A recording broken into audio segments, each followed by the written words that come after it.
안녕하십니까. 건설안전을 강의하는 최은정입니다. 자, 이번 시간은 건설안전 기사 실기 필답형 기출문제 중에서 2019년 필답형 기출문제 함께 풀어보도록 하겠습니다.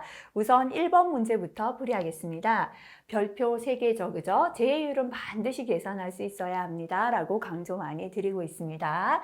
상시 근로자 500명인 사업장에서 작년 한 해 동안에 6건의 재해가 발생하여 휴업일수 주의해야 되죠. 그죠? 근로손실일수 아니라 휴업일수 주어졌습니다. 103일이 생겼습니다. 종합재해 지수를 계산하시오라고 했고요. 자, 근무하는 조건은 하루 8시간 1년 280일 근무한다. 300일 아닐 때 이런 것도 실수하지 않게 잘 문제 읽으면서 꼼꼼히 체크하셔야겠습니다. 자, 우선 종합재해 지수는 루트 도수율 곱하기 강도율이 되죠. 자, 요거 질문이 참 많은데요. 기본식을 적어야 됩니까? 숫자부터 대입합니까? 라고 질문 많이 하는데요.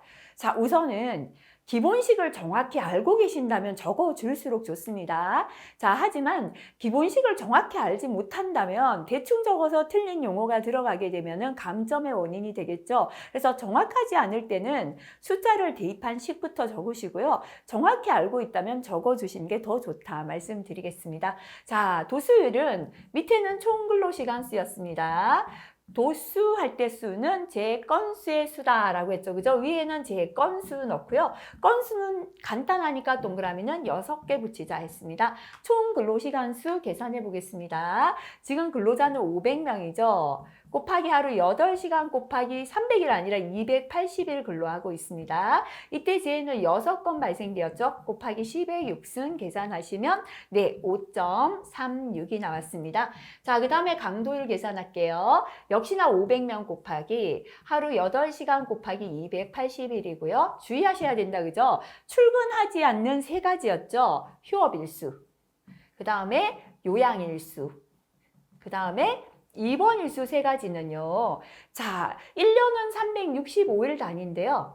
요 3가지는 1년 근로일수는 100% 300일 단위인데 요 3가지는 출근을 하지 않다 보니까 1년이 365일 단위잖아요. 그래서 365일을 근로일수 단위로 바꿔주는 겁니다. 그죠? 그래서 곱하기 365분의 300 또는 실제 근로일수가 주어질 때는 실제 근로일수를 곱해주는 게 근로손실일수가 된다. 그죠? 이거 꼭 기억하시고요. 그래서 현재는 휴업일수가 103일이니까 103 곱하기 365분의 실제 근로일수 280일 주어졌다. 그죠? 자, 여기다 곱하기 1000 계산하시면 되겠습니다. 계산하게 되면 강도율은 0.07이 나옵니다. 그죠? 종합재해 지수는 루트 도수율 5.36 곱하기 0.07 하시는데요. 루트가 강도율 끝까지 가야 되죠. 이때는 반드시 괄호 넣어 주셔야 됩니다. 또는 루트 5.36 곱하기 루트 0.07 이렇게 계산하셔야 돼요. 괄호가 자동으로 눌렀을 때 루트를 누르면 붙는 게 있고요. 자동으로 루트 누르면 괄호가 나오지 않는 계산기 있거든요. 없을 때는 꼭 괄호를 해주셔야 끝까지 루트가 간다는 거 꼭 계산해 보시기 바랍니다. 종합재해 지수 0.61이 되겠습니다. 자, 2번 문제 넘어가겠습니다. 파란색 별표하겠습니다. 자주 출제가 되는 내용은 아닙니다. 콘크리트 구조물의 해체 공법을 선정할 때 고려할 사항 4가지를 적으세요 했습니다. 지금 우리 콘크리트 건물이 있는데요. 이걸 해체할 때 화약으로 발파를 할지 장비를 쓸지 손으로 발파를 할지 그죠? 어떻게 뭐를 고려해서 선정할 것인가? 첫 번째는 해체 계획을 작성하고 구조 검토를 실시해야 합니다. 구조를 검토해보고 뭘로? 해체하자 이게 나오겠죠. 그 다음에 해체공사 기간, 예산, 구조물 주변 현황, 그죠? 돈이 얼마나 들며 기간이 얼마나 되며 주변이 어떤지 확인해야겠죠. 그죠? 자, 그 다음에 소음이나 진동, 분진 대책. 소음이 너무 심하거나 진동이 강하거나 분진이 있을 때 대책도 생각해야 되고요. 자, 요것보다는 건설 폐기물 처리 방안 좀 쉽죠. 그죠? 폐기물 어떻게 처리하겠다. 이런 걸 고려해서 해체 공법을 선정하는 게 좋습니다. 3번 문제 넘어가겠습니다. 작업형까지 잘 출제되는 유형입니다. 작업자가 고소 작업을 하던 중에 작업 발판에서 작업을 하다가 떨어졌습니다.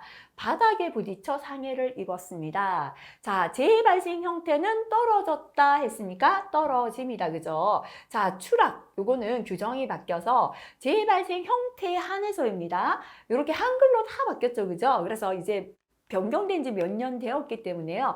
재발생 형태는 떨어집니다. 이렇게 적어주시면 됩니다. 자, 기인물은 작업 발판에서 떨어졌죠. 그래서 기인물 원인이 된 건 작업 발판이 되겠습니다. 가해물은 작업자가 접촉한 부분이 됩니다. 그죠? 떨어지며 바닥에 부딪혀 접촉해서 상해를 입었습니다. 그래서 가해물은 바닥이 되겠습니다.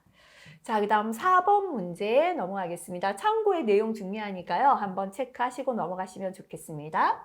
자, 별표 3개짜리였습니다. 그죠?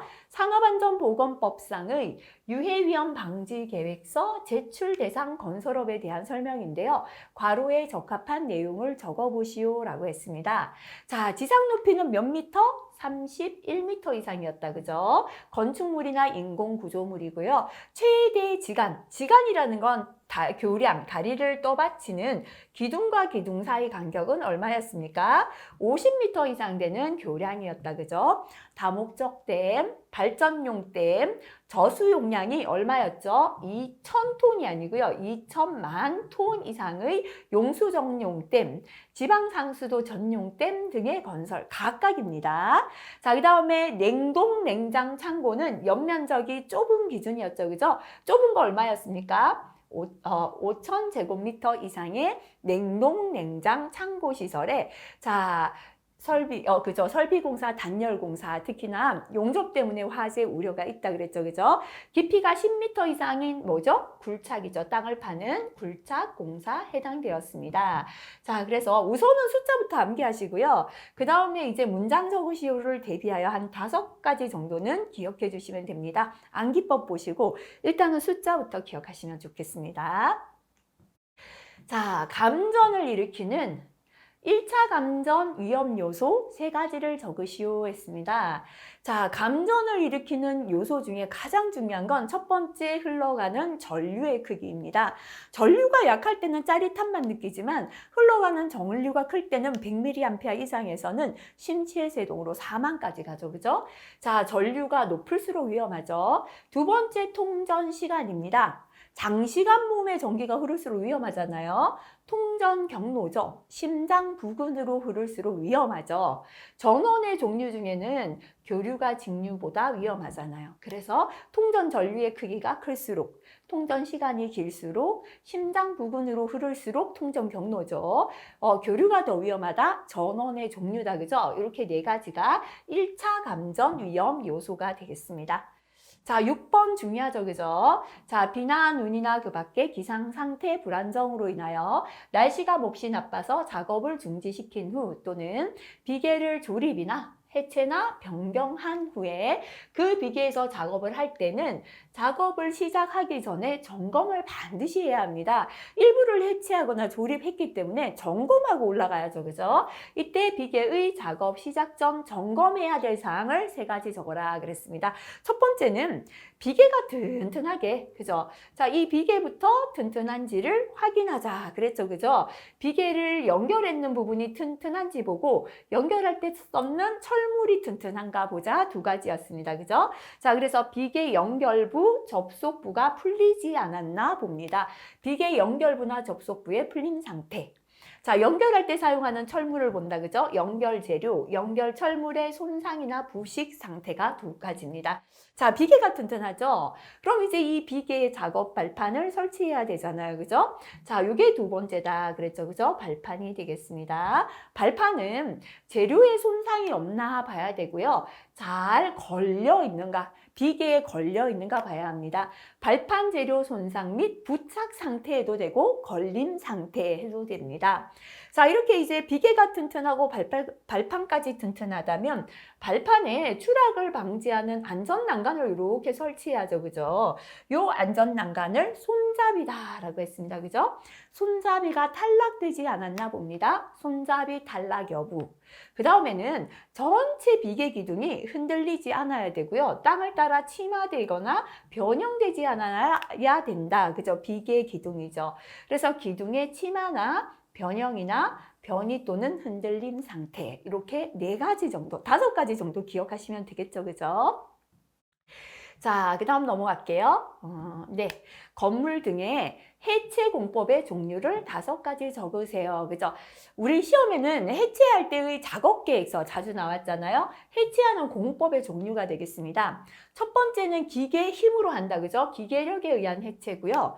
넘어뜨리는 거예요. 전도에 의한 해체, 유압을 이용해서 해체합니다. 유압력에 의한 해체고요. 그 다음에 이제 폭발시키죠. 화약이나 가스 폭발력에 의한 해체가 있고, 제트력에 의한 해체, 이렇게 한 5가지 정도 기억하시면 되겠습니다. 자, 그 다음에 중요하죠. 이거는 최근에 관련 규정이 바뀌었는데 실기 출제되었습니다. 건설업의 사고 사망 만인율을 계산하는 공식을 적으시오 했습니다. 그죠? 사고 사망 만인율의 단위, 그죠? 상시 근로자 수분의 사고 사망 만인율이라는 건 10,000명의 근로자당 몇 명이나 사망하는가? 사고 사망자 수입니다. 10,000명의 근로자당 사망자 수 비율이 사고 사망 10,000명에 대한 비율이다 해서 만인율입니다. 그죠? 상시 근로자 수분의 사고 사망자 수 곱하기 만이 되겠습니다. 자, 그 다음에 9번 중요하죠. 그죠? 자, 비계의 조립 간격 또는 벽 이음 간격 동일합니다. 이거는 반드시 기억하셔야죠. 그죠? 작업형에 또 출제가 됩니다. 강관비계 조립 간격을 나타내었습니다. 괄호에 적합한 내용을 적으시오. 자, 단관비계는 수직, 수평 동일합니다. 그죠? 수직 5, 수평 5m죠. 틀비계입니다. 그죠? 높이 5m 미만 제외하고요. 수직은 6m, 수평은 8m였습니다. 강관비계는 아니지만 우리 함께 기억할게요. 통나무 비계 있었죠. 그죠? 수직은 5.5m, 수평은 7.5m마다 벽이음 조립해야 됐다. 그죠? 그래서 함께 기억하시면 되겠습니다. 자, 이거 중요하잖아요. 산업안전보건 조직 중에서 라인형, 다른 말로 직계형 한 줄이다 그랬잖아요. 그죠? 조직의 장단점을 한 가지씩 적으시오. 라인형은요, 제일 위에 경영자가 있습니다. 그죠? 중간에 관리자, 감독자, 제일 밑에 근로자 있어요. 자, 아침에 사장님이요. 다 우리 근로자 수가 한 50명 됩니다. 100인 이하 소규모 사업장이다. 그죠? 불러놓고 업무에 대한 지시를 합니다. 생산 지시합니다. 그죠? 오늘은 100개를 생산합시다 하면서요. 동시에 안전을 지시합니다. 자, 오늘도 안전하게 일합시다. 요 형태입니다. 그죠? 그래서 자, 명령과 지시가 어떠하다? 직접 내려오기 때문에요. 명령 지시가 신속 정확하다라는 장점을 갖고 있습니다. 하지만 단점이 있죠. 사장님은 안전 전문가가 아니잖아요. 매일 사고 내지 말고 안전하자 말만 하지만 구체적인 방법을 제시하지 못합니다. 그죠? 그래서 단점은 안전 정보가 불충분하다라는 단점을 가졌습니다. 자, 참고에 스태프형과 라인 스태프형 특징까지 함께 기억하시면 좋겠습니다. 자, 작업형까지 출제가 됩니다. 필답형부터 꼭 암기하셔야겠다. 그죠? 작업 중에 물체가 떨어지거나 낙하라고 합니다. 그죠? 날아올 위험, 비례라고 하죠. 그래서 작업형 가면 낙하, 비례 위험 방지 조치를 적으시오. 이렇게도 출제가 됩니다. 같은 말이죠. 그죠? 방지 조치사항 3가지가 되겠습니다. 첫 번째는 낙하물 방지망. 그죠? 우리 건물이 있으면 요렇게 각도로 기울어지게 망을 쳐놓은 거죠. 수직 보호망은 이렇게 수직으로 망을 쳐서 여기 떨어지는 게 이 밖에 도로로 떨어지지 않고 요 안으로 이렇게 떨어지게 수직으로 치는 보호망. 방호 선반은 이게 망이 아니라 선반을 지르는 겁니다. 방호 선반 설치하고요. 이렇게 떨어질 물건이 있는 구역에는 출입 금지 구역을 설정합니다. 작업자는 보호구를 착용합니다. 이렇게 3가지입니다. 그죠? 암기하시기 바라고요. 자, 그 다음에 12번, 그죠? 보일링 현상의 방지 대책 3가지 적으시오. 그죠? 중요합니다. 자, 작업 중지나 굴착토 원상 매립은 제외하시오 했습니다. 영어로 보일링은 끓는다라는 뜻이라 했잖아요. 끓기 위해서 뭐가 필요하다? 물, 그죠? 그러면 물이 잘 스며드는 어떤 집안이다? 사질 집안에서 생긴다 했죠, 그죠? 그래서 보일링 현상은 사질 집안에서 유동하는 지하수에 의해 결국은 흙막이가 파괴되는 현상인데요. 지하수와 모래가 함께 부풀어 솟아오른다라고 설명했습니다. 그죠? 원인은 물, 지하수 때문이죠. 그래서 대책은 첫 번째 지하수 위 저하. 우리가 굴착하는 부분이 이까지라면 이 밑에 물이 이렇게 올라오진 않잖아요. 흘러가는 지하수의 위치를 밑으로 저하시킵니다. 지하수 흐름 변경, 그죠? 차수벽. 콘크리트 벽체를 이렇게 쳐서 들어오던 물이 안으로 들어오지 못하게 흐름을 바꿔줘도 되고요. 근입벽을 깊게 한다. 자, 이게 흙이 붕괴될 때 벽체를 쳐서 붕괴되는 흙이 넘어오지 않게, 굴착했던 부분 넘어오지 않게 벽체를 만들잖아요. 이 근입벽의 깊이를 깊게 해서 붕괴되는 흙이 굴착 부분에 넘어오지 않도록 하는 겁니다. 그죠? 이렇게 세 가지 기억하시면 되겠습니다. 자, 13번 중요합니다.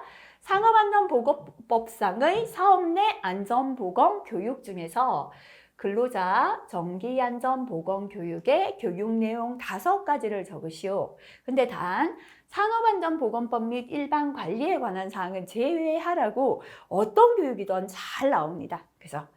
자, 그래서 우리가 최근에 이게 또 변경이 되었거든요. 근로자하고 관리 감독자는 묶어서 그냥 함께 기억해 버리도록 하겠습니다. 근로자는 법과 산재보상 제도를 알자 했는데요. 자, 첫 번째가 공통이죠, 그죠? 산업안전보건법령 및 산업재해보상보험 제도에 관한 사항. 여기에서 산업안전보건법 및 일반관리를 제외하라 했는데요. 일반관리가 빠지고 이게 들어갔습니다. 그래서 첫 번째 공통은 법과 산재보상제도다. 그죠? 그래서 산업안전보건 법령 및 산업재해보상보험제도 이건 실기에서는 거의 제외해야 합니다. 그 다음에 두 번째, 누구나 법을 알자 요거였고요. 두 번째는 누구나 건강을 보존해야 합니다. 산업보건하고요. 직업병과 스트레스와 이게 이번에 추가되었습니다. 괴롭힘, 폭언을 예방해야 합니다. 그죠? 그래서 누구나 지금 어디 갔죠? 예, 산업보건 및 직업병 예방, 건강을 보존하고 직업병을 예방하자. 그죠? 요거 두 번째죠. 그 다음에 누구나 스트레스 예방해야 됩니다. 그죠? 직무 스트레스 예방 및 관리 세 번째고요. 자, 이번에 추가된 게 뭐냐면 직장 내 괴롭힘, 고객의 폭언으로 인한 건강장애 예방 및 관리. 이게 모든 교육 추가되었습니다. 네 번째입니다. 자, 그렇다면 근로자나 관리 감독자는 뭐 해야 된다? 예.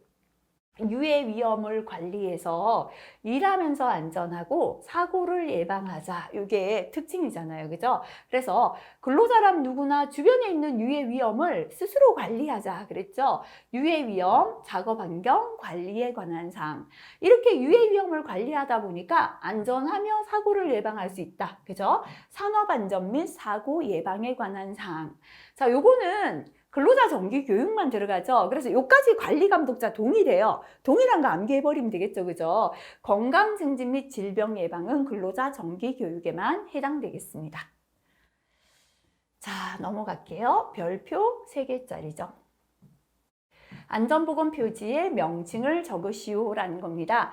자, 이 동그라미의 사선이 이쪽으로 있는 건 하지 마라는 금지 표지잖아요. 걸어가지 마시오. 그죠? 보행 금지입니다. 점화원이 있고 불이 붙어요. 점화원이 있을 때 불이 붙는 건 인화성 물질 경고죠. 높은 곳에서 물건이 떨어집니다. 그죠? 낙하물 경고. 동그라미의 십자는 녹십자 표지죠. 그죠? 그래서 안전보건 표지의 명칭은 정확하게 기억하시기 바라겠습니다. 자, 그 다음에 2회로 넘어가겠습니다. 예, 작업 시작 전 점검 별표 3개짜리가 되겠습니다. 이동식 크레인의 작업 시작 전 점검 사항을 적으시오 했습니다. 자, 이동식 크레인은 달려가면서 물건을 매달고 가는 크레인이죠. 첫 번째 줄이 끊어지면 사고 난다 그랬다. 그죠? 와이로프가 통하고 있는 곳하고요. 자, 이게 차체에 높이 올라가는 팔이 있고 짐을 매달다 보니까 차가 잘 넘어집니다. 그죠? 집안이 나쁘면 차 넘어진다 그랬죠. 작업 장소, 집안 상태, 묶어서 1번이죠. 그 다음에 두 번째 스탑이다. 그죠? 두 번째 스탑은요. 와이로프를 달아 올리다가 스탑하는 공가 방지 장치 및 이게 없을 땐 삐삐삐 스탑 버튼 누르라는 경보 장치 기능이죠. 그 다음에 세 번째도 스탑이죠. 그죠? 차 전체를 스탑시키는 브레이크 클러치 조정 장치의 기능. 이렇게 세 가지가 되겠습니다. 자, 창고에 있는 다른 세 가지 유사한 기계죠. 예, 작업 전 점검 다시 한번 체크하시기 바랍니다. 자, 안전보건 표지 명칭을 적으시오. 또 나왔다. 그죠? 손을 쓰지 마라. 사용 금지죠. 역시나 점화원이 있고 불붙는 인화성 물질 경고고요. 자, 번개는 고압 전기입니다. 전기 경고 아니고 그죠? 그래서 막상 적으려면 이런 것도 잘못 적을 수 있거든요. 그래서 고압 전기 경고가 되겠습니다. 자, 3번 문제는 차량계 건설 기계를 사용하여 작업을 하는 경우에 작업 계획서의 내용 세 가지를 적으시오 했습니다. 자, 일단 차량에 동그라미 할게요. 차는 달려가는 게 차입니다. 그죠? 그래서 차량계의 작업 계획서에는 어디로 달려가는지 길을 알려주자 그랬죠? 차량계 건설기계의 운행 경로입니다. 자, 건설기계도 종류가 많잖아요. 그래서 작업계획서에는 이 기계는 종류가 뭐며 성능이 어떻다. 그죠? 차량계 건설기계 종류 및 성능이 들어가야 합니다. 모든 작업계획서의 기본은 뭘까요? 일하는 작업 방법입니다. 그래서 차량계 건설기계에 의한 작업 방법 이렇게 세 가지가 해당되겠습니다. 자, 그 다음 4번 문제는 산업안전보건법에 의한 안전인증대상 안전모 종류와 사용 구분에 따른 용도를 적으시오 했습니다. 자, 안전인증 대상이니까요. A형은 자율안전 확인 대상입니다. 요거 제외하시면 되죠. 그죠? 첫 번째는 A, B형이 있습니다. A는 물체의 낙하 비례고요. B는 추락에 의한 위험을 방지하는 거죠. 그죠? 그 다음 A인데요. A는 물체의 낙하 비례고 E는 머리 부위 감전에 의한 위험을 방지합니다.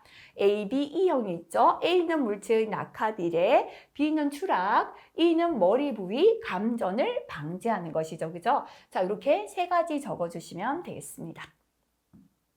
5번 넘어가겠습니다. 자, 요거는 산업안전에는 잘 안 나오는데요. 건설안전에 보면 기출에 출제가 되고 있습니다. 산업안전보건법에 의하여 명예산업안전감독관을 해촉할 수 있는 경우를 두 가지 적으시오 했습니다. 첫 번째는 요게 기억하기 쉬울 것 같아요. 언제 이 사람 자를까요? 그죠? 부정행위 했을 때. 그래서 명예산업안전감독관이 업무와 관련하여 부정한 행위를 했을 때는 우리가 자른다 생각하면 됩니다. 해촉할 수 있습니다. 그 다음에 두 번째는요. 언제 해촉할 수 있을까요? 아플 때 일을 못 하잖아요. 그죠? 질병이나 부상 등의 사유로 명예산업안전감독관의 업무 수행이 곤란할 때 지금 병이 나서 당연히 일을 못하니까요. 어떻게 해요? 해촉해야죠. 그 다음에 세 번째, 언제 못합니까? 예, 퇴직했거든요. 그죠? 위촉된 명예산업안전감독관이 해당 단체나 산하 조직으로부터 퇴직하거나 또는 해임되었을 때 당연히 그죠? 직위가 없어지는 거잖아요. 뭐 두 가지니까 이렇게 한 세 가지 정도 쉬울 것 같아요. 업무와 관련하여 부정한 행위했을 때 질병 등의 사유로 업무 수행이 곤란하게 된 경우, 해당 단체나 산하 조직으로부터 퇴직이나 해임된 경우 이렇게 세 가지 정도 기억하시면 되겠습니다. 자, 6번 문제입니다. 요거는 자주 출제되는 건 아니라서 제가 파란색 별표 하나 하도록 할게요. 굴착 작업 표준 안전 작업 지침에 의한 토사 붕괴 예방 조치 5가지입니다. 흙이 붕괴되지 않도록 하는 조치다. 그죠? 첫 번째, 너무 경사지면 붕괴되죠. 그래서 적절한 경사면에 기울기를 계획하자. 경사면 요거 빼도 됩니다. 적절한 기울기를 계획. 그죠? 두 번째, 자, 아예 굴러 떨어질 것 같은 흙을 미리 제거한다면은 좀 붕괴가 덜 되잖아요. 활동할 가능성이 있는 토석은 제거합니다. 그 그 다음에 세 번째, 붕괴를 일으키는 큰 원인 물이죠. 지하 수위를 낮춥니다. 그죠? 적절한 기울기를 계획하고요. 활동한 가능성 있는 토석은 미리 제거하고 지하 수위를 낮춰요. 자, 그 다음에 두 개는 붕괴되지 않도록 강화하는 겁니다. 그죠? 말뚝을 타입하여 지반을 강화시켜도 되고요. 항상 붕괴는 하단부에서 발생되니까 하단부에 압성토 등의 보강 공법으로 저항 대책을 강구해도 됩니다. 한 요렇게 5가지 잘 안 나올 것 같은데 한 5가지 기억하시면 되겠습니다. 자, 7번 넘어갈게요. 별표 3개짜리입니다. 산업안전보건법상 양중기 종류를 적으시오 했는데요. 출제될 때마다 세부 항목을 포함하라고 나와요. 세부 항목을 포함하라는 건 괄호 속의 내용을 적어라라는 겁니다. 그래서 요거는 반드시 괄호 안에 거 함께 기억하시기 바랍니다. 첫 번째 크레인인데요. 호이스트를 포함합니다. 두 번째 달려가는 이동식 크레인, 세 번째 리프트인데요. 이삿짐을 운반하는 이삿짐 운반용 리프트는 짐을 실으니까 적재 하중이죠. 그죠? 0.1톤 이상인 것으로 한정합니다. 0.1톤보다 낮은 건 제외한다는 겁니다. 곤도라하고 승강기 전부 다 해당됩니다. 반드시 암기하시기 바라겠습니다. 자, 그 다음에 8번 넘어가겠습니다. 예. 자, 구축물 또는 이와 유사한 시설물은 안전진단 등 안전성 평가를 하여 근로자에게 미리 미칠 위험성을 제거해야 합니다. 구축물 또는 시설물의 안전성 평가를 실시해야 하는 경우죠. 그죠? 3가지를 적으시오라고 했습니다. 자, 첫 번째는요. 구축물 또는 이와 유사한 시설물을 이렇게 긴 거 좀 생략해도 되겠죠. 그죠? 인근에서 굴착, 항타, 땅을 파는 거잖아요. 그죠? 굴착 등으로 침하, 균열 등이 발생하여 요거 침하 요것도 생략해도 상관없죠. 인근에서 굴착 등으로 붕괴 위험이 예상될 때 더 줄이면 시설물의 붕괴 위험이 있을 때인데요. 이렇게 처음엔 외우시면 돼요. 구축물 등 붕괴 위험이 있을 때 처음엔 이렇게 간단히 외우시고요. 이게 암기가 되셨다면 살을 약간 붙이세요. 언제 붕괴될까? 주변에서 굴착이나 항타할 때, 그죠? 그래서 인근에서 굴착 작업 등으로 붕괴 위험이 예상될 때 이렇게 하시면 되겠습니다. 두 번째는요. 지진이 있거나 동해가 있거나 부동침하가 있거나, 그죠? 지진, 부동침하 등으로 균열이나 비틀림이 발생했을 때, 자, 지진이 나서 건물이 비틀리거나 균열 생겼습니다. 안전성 평가를 받아야 합니다. 세 번째는 시설물이 자체 무게, 적설, 풍압, 그 밖에 부과되는 하중으로 붕괴 위험이 있을 때, 그죠? 아까는 굴착이나 항타 작업 때문에 붕괴 위험이 있을 때고요. 이번에 눈이 너무 많이 왔습니다. 그래서 눈에 견디지 못하고 붕괴될 우려 있을 때죠. 적설이나 풍압이나 자체 무게 등으로 붕괴 위험이 있을 때입니다. 그 다음에 세 번째는 불이 났습니다. 화재 등으로 시설물의 내력, 견디는 능력이죠. 심하게 저하되었을 때. 지금 큰 화재가 났거든요. 이 건물 써도 될까? 안전성 평가 받는 거죠. 그죠? 그 다음에 5번째는 오랜 기간 사용하지 않던 구축물을 재사용하게 되었을 때 이렇게 줄이셔도 되겠죠. 자, 인근에서 굴착 작업 등으로 붕괴 위험이 예상될 때, 지진이나 부동침하 등으로 균열이나 비틀림이 발생했을 때, 적설이나 풍압이나 자체 무게 등으로 붕괴 위험이 있을 때, 화재로 내력이 심하게 저하되었을 때, 오랜 기간 사용하지 않던 구축물을 재사용하게 되었을 때 안전성 평가를 실시해야 합니다. 자, 그 다음에 9번입니다. 네. 건설공사에서 작성하는 유해 위험 방지 계획서 제출 시 첨부 서류 중에서 첨부 서류를 적으시오라는 거는 좀 나왔잖아요. 공사 개요 및 안전보건 관리 계획에 해당하는 항목을 4가지 적으시오 했습니다. 그죠? 자, 공사 개요 및이잖아요. 그래서 첫 번째 이 공사는 뭐다? 공사 개요서 들어갑니다. 자, 그 다음에 2가지죠. 공사에 대한 설명, 공사 개요서하고 전체 공정표, 그죠? 어떤 공사며 공정이 뭐다, 요거고요. 안전보건관리계획입니다. 첫 번째 안전을 위해 사용해야 되는 돈이죠. 산업안전보건관리비 사용계획. 그 다음에 인원이죠. 안전관리 조직표. 그 다음에 제일 중요한 거잖아요. 위험 시 어떻게 연락하고 대피하겠다. 그죠? 공사 개요서, 전체 공정표, 산업안전보건관리비 사용계획, 안전관리 조직표, 재위험 시의 연락 및 대피 방법 정도 기억하시면 되겠습니다. 자, 그 다음 10번 넘어가겠습니다. 사업주는 중대재해가 발생했을 때 어떻게 보고합니까? 지체 없이 그 내용을 관할 지방고용노동관서장에게 전화를 해서 보고하거나 팩스 보내거나 그 밖에 적절한 방법으로 보고하도록 되어 있습니다. 중대재해 발생 시 보고하는 내용 두 가지. 그죠? 첫 번째는 발생계요. 어떻게 해서 발생되었으며 피해 상황, 몇 명이나 다쳤다. 그죠? 두 번째는 조치, 다친 사람을 어떤 병원으로 조치했으며 전망, 얼마나 치료해야 된다. 그죠?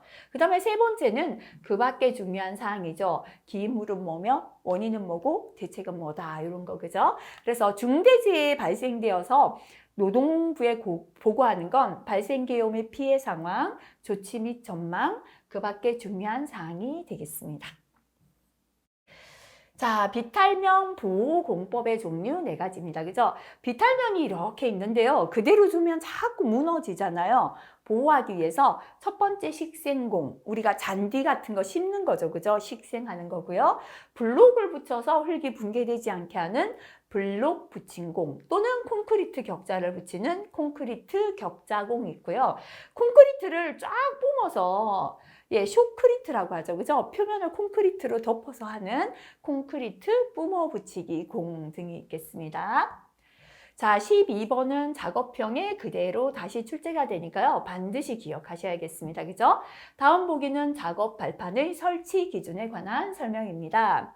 비계의 높이가 2m 이상인 장소에 설치하는 작업 발판의 폭은 얼마 이상이죠? 40cm 이상으로 하고요. 발판 재료 간의 틈, 그죠?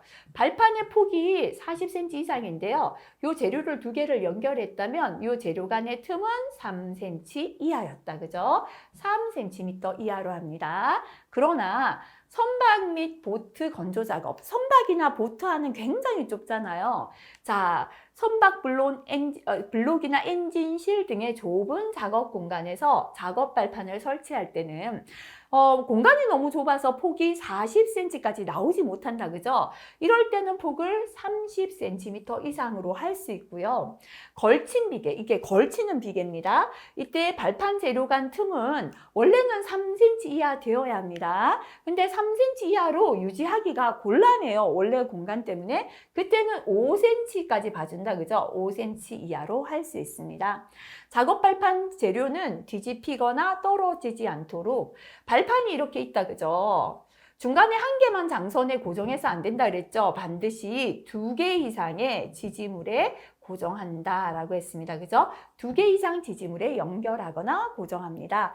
우선은 작업 발판도요. 숫자 나오는 것부터 이렇게 괄호 비우고 적으시오 할 수 있기 때문에 암기하시고요. 숫자 암기가 되시면 설명하시오를 대비해서 설치 기준, 그죠? 조금 기억하시면 좋겠습니다. 자, 그 다음에 넘어가겠습니다. 중요하죠, 그죠? 다음 보기 내용 중 안전관리비로 사용할 수 없는 항목을 4가지 고르시오 했습니다.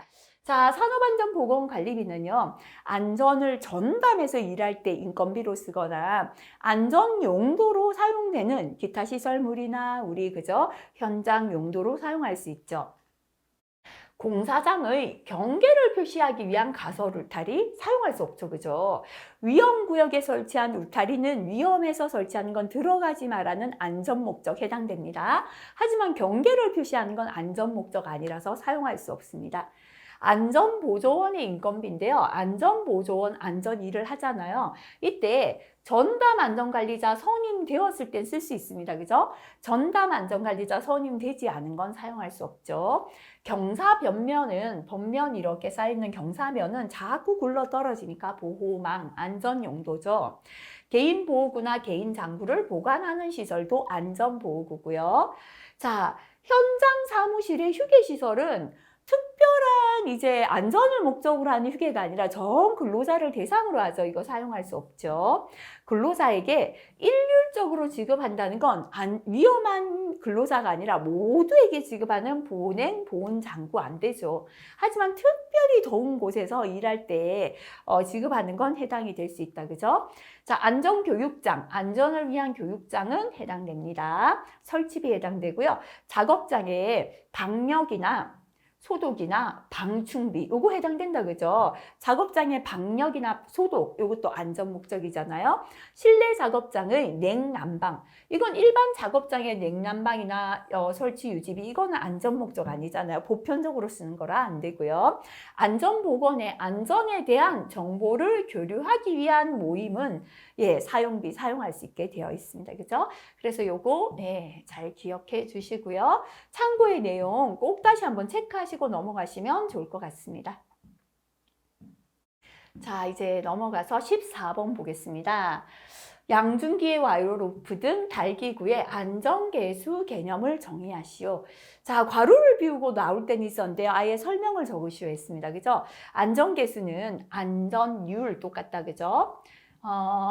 달기구의 위험한 값이죠. 절단 하중의 값을 달기구의 안전한 값으로 걸리는 하중의 뭘로 나눴다? 최대값으로 나눈 값이다. 그죠? 그래서 절단 하중을 달기구에 걸리는 하중의 최대값으로 나눈 게 안전계수다. 기억하시고요. 자, 참고에 있는 안전계수 기억하시고 넘어가시기 바라겠습니다. 자, 그 다음에 사회 기출 문제 풀어보겠습니다. 토속 붕괴의 외적 요인에 해당하는 세 가지를 적어보세요 했습니다. 첫 번째는 너무 경사지게 쌓았을 때 붕괴되죠. 사면이나 번면의 경사나 기울기 증가. 너무 높이 쌓아도 붕괴되잖아요. 절토나 성토 높이의 증가. 자, 흙이 쌓아난 옆에서 진동이나 반복해서 하중을 가하면 붕괴됩니다. 진동, 반복, 하중의 증가. 그 다음에 붕괴 1순위 물이다 그랬죠. 그죠? 지하수가 자꾸 침투하는 거죠. 지표수 지하수 침투에 의한 토사 중량의 증가. 흙은 그대로인데요. 흙의 중량이 무거워졌다는 건 물이 스며든 것이다. 그랬습니다. 그죠? 이 정도 기억하시고요. 나머지 지진, 차량, 구조물의 하중작용, 토사나 암스흙, 혼합층의 두께도 토속 붕괴의 외적 원인에 해당되겠습니다. 자, 작업평까지 잘 나옵니다. 다음 보기는 강관 비계 구조에 관한 내용인데요. 괄호에 적합한 내용을 적으시오 했습니다. 비계의 기둥 간격은 띠장 방향으로는 1.85m 이하였다. 그죠? 그래서 강간 비계 이렇게 세우면 띠장 방향 1.85m 이하입니다. 그 뒤에 이제 장선 방향 있잖아요. 그죠? 이쪽 방향으로는 1.5m 이하였죠. 그죠? 자, 그 다음에 띠장 간격은 이렇게 띠장 간격 얼마였습니까? 2m 이하로 한다라고 했습니다. 비계의 제일 윗부분에서 몇 미터? 31m 되는 지점의 밑에 있는 비계 기둥은 이게 올라가서요. 계속해서 이게 발판이 놓이고 사람이 올라서니까 31m보다 위가 아니라 밑에 있는 게 위의 하중까지를 받아주려니까 힘들다 그랬죠. 뭘로 한다? 2본의 강관으로 묶어 세워야 되고요. 비계 기둥 간에 최대 적재할 수 있는 건 몇 킬로그램? 400kg을 초과하지 않아야 된다라고 했습니다. 그죠? 자, 그래서 우선은 이것도 암기하실 때는요. 숫자 들어간 것부터 괄호 적으시오. 더 잘 나오니까 기억하시고요. 하지만 때로는 이렇게 서술하시오 대비해서 중요한 숫자 외웠던 거는 문장 적어보실 필요 있겠습니다. 자, 3번 문제입니다. 산업안전보건법에 의하여 사업주는 근로자가 작업을 할 때 발생할 수 있는 산업재해를 예방하기 위하여 필요한 조치를 해야 합니다. 산업재해를 예방하기 위하여 필요한 조치를 해야 하는 작업 장소입니다. 최근에 법에 들어갔습니다. 그죠? 그래서 제가 별표 2개 붙였는데요. 자, 이렇게 사업주가 근로자의 산업재해를 예방하기 위하여 조치를 해야 되는 작업 장소는 첫 번째 추락, 그죠? 두 번째는 붕괴, 세 번째 낙하비례죠. 물체가 떨어지거나 날아올 위험, 그죠? 이렇게 3개 기억하시면 되겠죠? 추락이나 붕괴나 낙하비례 위험이 있는 장소다. 그죠? 자, 근로자가 추락할 위험이 있는 장소, 토사, 구축물 등이 뭐 하나 줄여도 됩니다. 붕괴할 우려가 있는 장소, 물체가 떨어지거나 날아올 위험이 있는 장소. 하나 더 기억하면 천재지변으로 인한 위험이 발생할 우려가 있는 장소가 되겠습니다. 자, 4번 볼게요. 구조 안전의 위험이 큰 철골 구조물은 건립 중 강풍에 의한 풍압 등 외압에 대한 내력이 바람이 불 때 외압에 대하여 내력, 철골 구조물이 견디는 능력이 있는지를 설계에 고려해야 합니다. 그죠? 외압에 대한 내력이 설계에 고려되었는지 확인해야 될 대상을 적으시오 했습니다. 첫 번째 높이는 20m 이상이었습니다. 구조물의 폭대 높이다. 그죠? 폭이 1인데요. 높이가 4 이상 올라갈 때, 좁고 높이 올라갈 때죠. 폭과 높이의 비가 1대4 이상인 구조물. 세 번째, 단면 구조가 일정한 게 아니라 모양이 바뀔 때다. 그죠? 단면 구조에 현저한 차이가 있는 구조물이고요. 자, 그 다음에 이게 암기가 쉽죠? 기둥이 타이 플레이트. 기둥이 일체형이 아니고요. 중간에 묶었어요. 연결 기둥일 때. 넥타이 할 때 타이가 연결했다는 뜻입니다. 자, 그 다음에 이음부가 현장 용접일 때. 공장 용접은 불량을 다 제거했다라고 봅니다. 현장에서 하는 용접은 불량이 남아 있을 수 있기 때문에 그죠? 그래서 높이 20m 이상, 폭과 높이 비가 1대4 이상, 단면 구조에 현저한 차이가 있을 때, 기둥이 타이 플레이트형일 때, 이음부가 현장 용접일 때, 이 정도 기억하시고요. 또는 뭐 철골량이 50kg per 평방미터, 미터 제곱을 뜻합니다. 그죠? 이하일 때, 철골이 더 적게 들어갔을 때도 해당되겠습니다. 자, 제2율 계산 문제입니다. 자, 근로자 500명이 근무하던 사업장에서 12건의 재해가 발생해서 재해자 수가 15명이고요. 600일에 근로 손실이 생겼습니다. 사업장의 도수율, 강도율, 연천인율 계산하시오 했고요. 하루에 8시간 아니죠. 9시간. 1년에 300일 아니라 270일 근무하고 있다라고 했습니다. 자, 또 도수율 공식부터 기억하겠습니다. 도수율은 총 근로시간 수분의 도수할 때 수는 제 건수의 수입니다. 곱하기 10의 6승 하면 되겠습니다. 그죠? 자, 총 근로시간 수는 500명 곱하기 하루 근무시간 9시간 곱하기 1년에 270일 일하고 있습니다. 분의 12건의 재해가 발생되었죠. 12 곱하기 10의 6승. 여기 곱해주나 위로 곱해주나 동일합니다. 그죠? 자, 계산하면 값은 9.88이 나오겠습니다. 두 번째 강도율은요. 총 근로시간 수분의 위에는 근로손실 일수가 됩니다. 그죠? 근로손실 일수는 길고 복잡하니까 동그라미 3개 붙이자 그랬습니다. 500명 곱하기 9시간 곱하기 271분의 근로손실 일수는 현재 600일이 생겼다 했습니다. 그죠? 곱하기 1000 계산하시면 0.49가 나오겠습니다. 자, 그 다음에 세 번째 연천인율이에요. 여기서 질문이 많을 것 같습니다. 연천인율 공식은 두 가지잖아요. 자, 인율이기 때문에 아래 위로 사람이죠. 그죠? 밑에 많은 사람 연평균 근로자 수분에 위에 작은 사람 연간 재해자 수. 천인에 대한 비율이니까 곱하기 1000 했습니다. 그죠? 요것도 있지만 또 뭐 있죠? 연천인율은 도수율 곱하기 2.4. 도수율 구했으니까요. 이렇게 하면 안 됩니까? 그죠? 자, 물론 이렇게 해도 되지만요. 도수율이 틀리면 이거 다 틀려버리잖아요. 자, 이것도 있고요. 연천인율을 계산할 때는 주어진 조건을 가지고 구하는 게 좋습니다. 다시 말하면 문제에서 도수율이 10이다. 연천인율을 구하라 할 때는요. 문제에서 도수율을 줬기 때문에 연천인율은 도수율 곱하기 2.4에 넣으면 됩니다. 하지만 현재는 500명이며 재해자가 15명이다 라는 건 요 두 가지를 이용해서 연천인율을 계산하라라는 뜻이 됩니다. 이때 연천인율은요. 밑에는 총 연평균이라는 근로자 수다. 그죠? 근로자 수분의 위에는 연간 재해자 수입니다. 그죠? 곱하기 1000 하시면 되잖아요. 평균 근로자 수 500명분의 재해자는 지금 15명이죠. 곱하기 1000 계산하시면 되고요. 자, 30입니다. 30.00에서 소수 둘째 자리까지 나타내야 하는 거 아닙니까? 하실 수 있는데요. 시험시 주의사항에 보면 계산 문제는 보통은 셋째 자리에서 반올림해서 둘째 자리까지 나타냅니다. 정수는 정수 그대로 나타냅니다. 라고 되어 있습니다. 이거 이외에 문제에서 셋째 자리까지 나타내라, 넷째 자리까지 나타내라는 조건이 있을 때는 문제에서 준 조건대로 답을 적으시면 됩니다. 자, 넘어가서 6번 넘어가겠습니다. 자, 달비계 또는 높이 5m 이상의 비계를 조립, 해체, 변경 작업할 때 준수할 사항을 5가지 적으시오.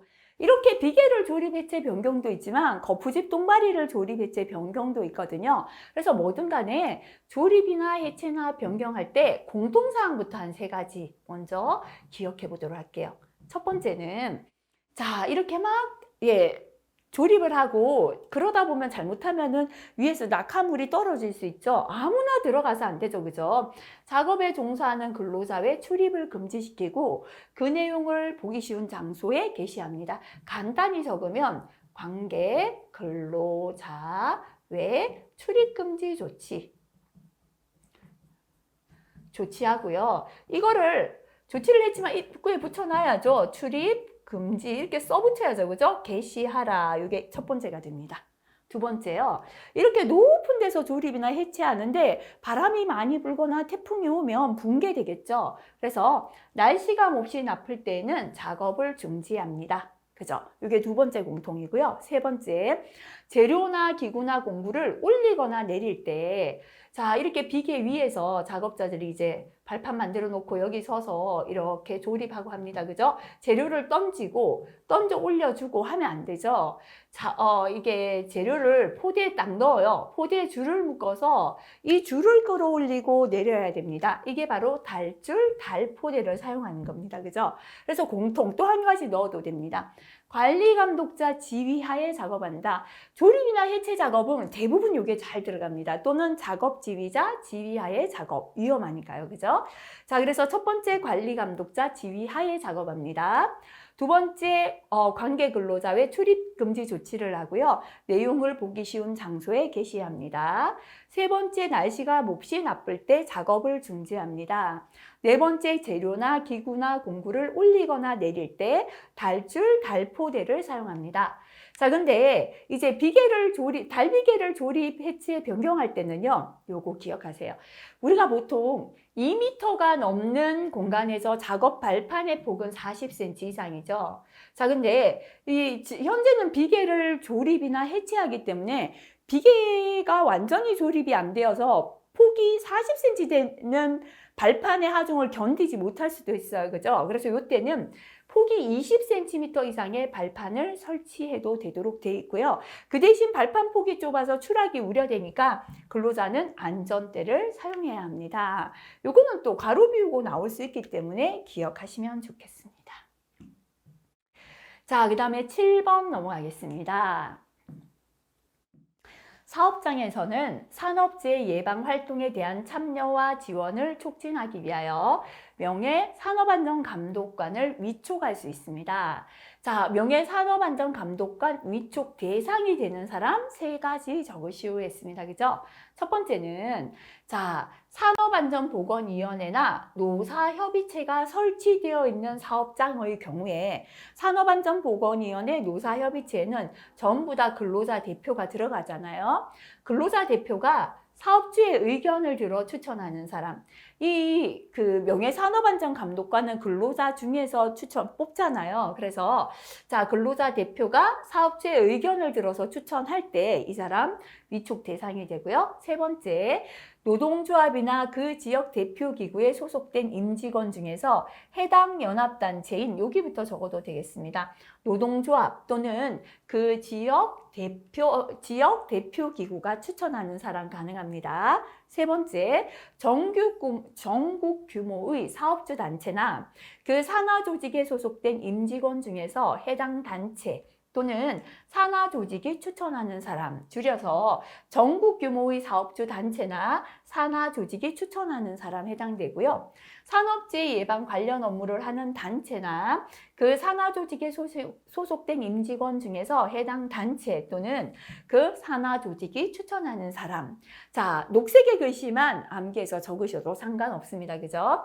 자, 근로자 대표가 사업주 의견을 들어서 추천하는 사람, 노동조합이나 지역 대표 기구가 추천하는 사람, 전국 규모의 사업주 단체나 산하 조직이 추천하는 사람, 산업재해 예방 관련 업무를 하는 단체나 산하 조직이 추천하는 사람을 위촉할 수 있다라고 보시면 되겠습니다. 자, 8번입니다. 근로자가 작업이나 통행 등으로 인하여 전기, 기계, 기구 또는 전로 등의 충전 부분이라는 건 현재 전기를 띠고 있는 부분이 되겠습니다. 접촉하거나 접근함으로써 감전의 위험이 있는 충전부에 대한 감전을 방지하기 위한 조치인데요. 요거는 충전부에 대한 직접 접촉 방지 조치를 적어라. 동일한 문제가 되겠습니다. 풀어 적어놨다. 그죠? 충전 부분에 전기를 띠는 부분에 접촉하거나 접근해서 감전의 위험이 있는 부분에 대한 감전 방지 조치를 적어라. 직접 접촉 방지 조치가 되겠습니다. 그죠? 충전부가 노출되지 않도록 폐쇄형 외함이 있는 구조로 하자. 충전부를 폐쇄형 외함으로 덮어버리는 겁니다. 충분한 절연 효과가 있는 방호망이나 절연 덮개, 망을 씌우거나 덮개를 씌우는 거죠. 그죠? 설치하고요. 충전부는 내구성이 있는 절연물로 완전히 덮어 감싼다. 고무 같은 절연물로 덮어서 감싸버리는 거죠. 자, 그 다음에 이렇게 한 세 가지, 그죠? 암기 쉽죠? 폐쇄형 외함이 있는 구조, 절연 효과 있는 방호망이나 절연 덮개 설치, 절연물로 완전히 덮어 감싸고요. 자, 사람이 출입할 수 없는 데다 충전부 둔다면 아무래도 접촉을 적게 하겠죠. 발전소, 변전소, 개폐소 등 구획되어 있는 장소로서 관계 근로자 아닌 사람의 출입이 금지되는, 그죠? 장소에 충전부를 설치하고요. 위험 표시를 하는 것도 있고요. 전주 위에, 철탑 위에, 일부러 전봇대 위에 올라가진 않잖아요. 그죠? 관계 근로자가 아닌 사람이 접근할 우려가 없는 장소에 충전부를 설치하는 것도 해당되겠습니다. 자, 그 다음에 9번입니다. 사업장에서 무제운동을 시행할 때 무제운동의 3요소를 적으시오 했습니다. 자, 무제운동의 3요소의 제일 중요한 건 최고 경영자, 경영 자세다. 그죠? 자, 경영자가 방침을 내리면요. 중간에 있는 라인 관리자가 이걸 추진을 해줘야죠. 라인 관리자에 의한 안전보건 추진이죠. 자, 라인 관리자가 추진을 하면 직장의 자주안전활동 또는 소집단 활동해도 됩니다. 자, 근로자들끼리 소집단을 만들어서 하는 자주안전활동이 활성화되어야 된다. 이렇게 세 가지가 되겠습니다. 자, 그 다음 10번 넘어가겠습니다. 별표 3개짜리죠. 그죠? 산업안전보건법에 의하여 자율안전 확인을 받아야 하는 대상 기계기구 3가지를 적어보세요 했습니다. 일단 암기법 한번 볼게요. 공작기계로 철판을 잘라요. 자, 자른 부분이 이쁘지 않기 때문에 연삭기, 연마기로 갈아서 다듬어 줍니다. 자, 그 다음에 고정형 목재 가공용 기계로 나무도 자르고요. 식품 가공용 기계로 식품을 파쇄 분쇄합니다. 자, 그래서 지금 공작 기계로 철판을 잘라서 연삭기, 연마기로 갈아놨고요.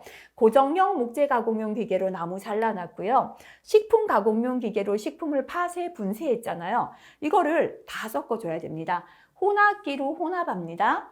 혼합했는 게 무거우니까요. 컨베이어로 운반해 옵니다. 그래서 만들기 좋게 자동차 리프트에 올려놓고요. 인기 있는, 그죠? 산업용 로봇 만들자. 자, 이렇게 하시면 자율안전 확인 대상이 됩니다. 그죠? 첫 번째 공작 기계로 했습니다. 그죠? 자, 그래서 자, 여기 공작 기계인데요. 선반, 드릴, 형삭, 평삭기, 밀링까지만 해당됩니다. 철판을 자른 다음에 갈아줘야죠. 연삭기, 연마기 들어갔는데 휴대용은 제외됩니다. 고정형 목재 가공용 기계로 나무 자른다 그랬죠. 고정형 목재 가공용 기계인데요. 둥근 톱, 대패, 루타기, 띠톱, 못대기 기계 기계만 해당됩니다. 자, 그 다음에 식품 가공용 기계다, 그죠? 식품을 파쇄 분쇄한다 그랬죠? 식품 가공용 기계는 파쇄, 절단, 혼합, 제명기, 날이 있는 것만 해당돼요. 파쇄기, 분쇄기 들어가고요. 이거를 혼합기로 혼합한다 그랬죠? 그래서 컨베이어로 옮겨서 자동차 리프트에 들어 올려놓고 자동차 정비용 리프트 뭐 만든다? 인기 있는 할 때 인쇄기죠. 산업용 로봇 만들자. 그죠? 자, 그래서 요거 한 5가지 정도 기억하시는데요. 왜 전체적으로 제가 한번 보여드렸는가 하면 안전인증 대상, 자율안전 확인 대상 섞어 놓고요. 그 중에 자율안전 확인 대상 골라라 할 수 있어요. 그래서 암기하는 건 짧은 거 인기 있는 산업용 로봇 만들자 또는 혼합기로 혼합해서 컨베이어로 운반해서 리프트에 올려놓고 인기 있는 산업용 로봇 만들자 하면 5개 나오잖아요. 하지만 5개는 정확히 암기하시고 나머지는 암기법이라도 알고 계시면 체크해서 고르시오 할 때는 고를 수 있겠죠. 그래서 암기법 다시 한번 기억하고 넘어가시면 좋겠습니다. 안전인증 대상, 그죠? 비교해서 한번 기억해 주시고요. 차량계 건설 기계를 사용하는 작업을 할 때 작성해야 하는 작업계획서에 포함할 사항이 되겠습니다. 자, 작업계획서는 어떻게 작업한다는 걸 계획을 세우는 거잖아요. 첫 번째 차량에 동그라미 하겠습니다. 차량은 달려가는 거죠. 어디로 가라는 경로가 들어가야 됩니다. 그죠? 차량계 건설기계의 운행 경로가 되겠습니다. 건설기계에 동그라미 할게요. 건설기계도 종류가 굉장히 많잖아요. 땅 파는 거, 운반하는 거, 싣는 거, 그죠? 그래서 차량계 건설기계 종류하고 어떤 일을 할 수 있다는 성능 들어가야 됩니다. 자, 모든 작업의 작업계획서에 일하는 방법은 기본이죠. 그래서 차량계 건설기계에 의한 작업 방법, 이렇게 3가지가 들어가겠습니다. 자, 12번 반드시 암기해야죠. 그죠? 굴착면의 기울기와 높이 기준입니다. 일단 물이 있는 습지고요. 물이 없는 건지 이게 더 안전하잖아요. 혼돈되면 3가지 그려보라 그랬죠. 0.5, 1, 1, 1, 1.5, 1. 그죠? 분수로 만들면 밑변분의 높이가 기울기니까요. 0.5분의 1이고 요건 1분의 1이고 1.5분의 1이에요. 그래서 뒤에 숫자가 클수록 이게 1대 0.5잖아요. 1대 1, 1대 1.5입니다. 뒤에 숫자가 밑변이 되기 때문에요. 뒤에 숫자가 클수록 안정적으로 쌓는 거다. 그죠? 그래서 건지는 1대 1을 기준으로 조금 높이 쌓아도 돼요. 땅에 물이 없으니까. 그죠? 1대 0.5에서 1대 1까지입니다. 습지는 이렇게 쌓으면 되고요. 땅에 물이 있기 때문에 불안하니까 안정적으로 쌓아야 돼요. 그래서 1대 1에서 1대 1.5까지다. 그죠? 그 다음에 안반 중에는 풍암이 제일 약하잖아요. 그래서 숫자가 제일 커야 됩니다. 넓게 쌓죠. 그죠? 1대 0.8. 연암은 1대 0.5였고요. 경암은 1대 0.3이었습니다. 그죠? 2개를 더하면 풍암 된다. 이렇게 기억하라 그랬습니다. 자, 그 다음에 13번 넘어가겠습니다. 히빙 현상의 발생 원인을 3가지 적어보시오 했습니다. 자, 히빙 현상은 뭐 때문이죠? 어디서 잘 생겼습니까? 연약한 점토 집안에서, 그죠? 지금 흙을 이렇게 굴착했고요. 여기는 팠고 여기는 쌓여있는 흙이 이렇게 넘어오지 말라고 지금 흙막이 벽체를 이렇게 해놨다, 그죠? 근데 이렇게 흙이 쌓여있는데요. 하부가 연약한 점토다 보니까 쌓여있는 흙의 무게가 뭐냐면 토압이죠. 이거를 견디지를 못해요. 그래서 파놨는 부분에 다시 불룩하게 흙막이가 붕괴되는 게 히빙입니다. 연약한 점토 지방에서 뭐 때문에? 토압 때문에 또는 흙의 중량 차이로 인해서 결국 어떻게 되는 거예요? 흙막이가 붕괴되는 거예요. 흙막이가 붕괴되는 건데요. 이게 흙이 넘어져서 다시 부풀어 오르니까요. 굴착면 저면이 부풀어 오르는 현상, 이렇게 설명할 수 있습니다. 그래서 히빙의 원인은 흙의 압력 때문이죠. 토압의 차, 배면 지반, 흙을 팠는 데 하고요. 터파기 지면, 배면은 주변하고 터파기 있는 저면과의 토압의 차 때문이고요. 2번째는 지표면에 과적재, 너무 많이 쌓으니까 이게 붕괴가 되는 거죠. 그 다음에 3번째는요. 이게 흙이 넘어올 때 흙막이 벽체를 이렇게 질러서 이게 견뎌주면 되잖아요. 그죠? 근데 흙막이 밑둥넣기 부족, 흙막이 벽체를 땅속에 깊게 묻지 않았기 때문이다. 그죠? 또는 하부가 연약한 점토기 때문이죠. 연약 지반, 흙 자체가 연약하고 하부 지반의 강성이 부족하기 때문입니다. 자, 그래서 한 3가지 적으시오 했으니까요. 기억하기 쉬운 길로 기억하면 첫 번째는 톱하기 저면과 배면 지반, 주변과의 토합차고요. 두 번째는 연약한 점토기 때문이죠. 연약 지반, 하부 지반 강성이 부족하기 때문이고요. 세 번째는 너무 많이 쌓았어다. 지표면에 과하제야 때문이다. 한 요 정도 기억하시면 될 것 같습니다. 자, 그 다음 14번으로 넘어가겠습니다. 다음 보기는 집안의 전담 파괴 현상입니다. 요거는 그저 안전 쪽은 아니거든요. 그래서 파란색 별표하고요. 올바른 설명을 모두 몰라 번호를 적어보시오. 자, 깊이 있는 설명은 안전 쪽이 아니라 못 드려도요. 같이 답을 찾아볼게요. 전반 전담 파괴는 흙 전체가 모두 전담 파괴될 때를 전반 전담 파괴라고 합니다. 자, 그 다음에 전반 전담 파괴는 주로 굳은 사질토, 점토 집안에서 사질토나 점토가 굳어 있을 때는 전체가 넘어지는 전반 전단 파괴가 생깁니다. 국부 전단 파괴는 굳은 게 아니고요. 느슨한 사질토나 점토에서는 전체가 넘어지는 게 아니라 국부적으로 넘어지는 국부 전단 파괴가 생깁니다. 그래서 맞는 답은 1번, 2번, 4번 설명이 맞겠습니다. 자, 요 정도 기억하시고 넘어가시고요. 나머지 설명은 해설 참고 한번 봐주시면 될 것 같습니다. 자, 늘 드리는 말씀이지만요. 파란색의 별표 나오는 게 그다지 많지가 않습니다. 그죠? 항상 공부하실 때는 내가 알고 있는 것부터 정확하게 다시 한번 기억하자. 이렇게 목표 잡으시면 될 것 같습니다. 자, 이번 시간 수고 많이 하셨습니다.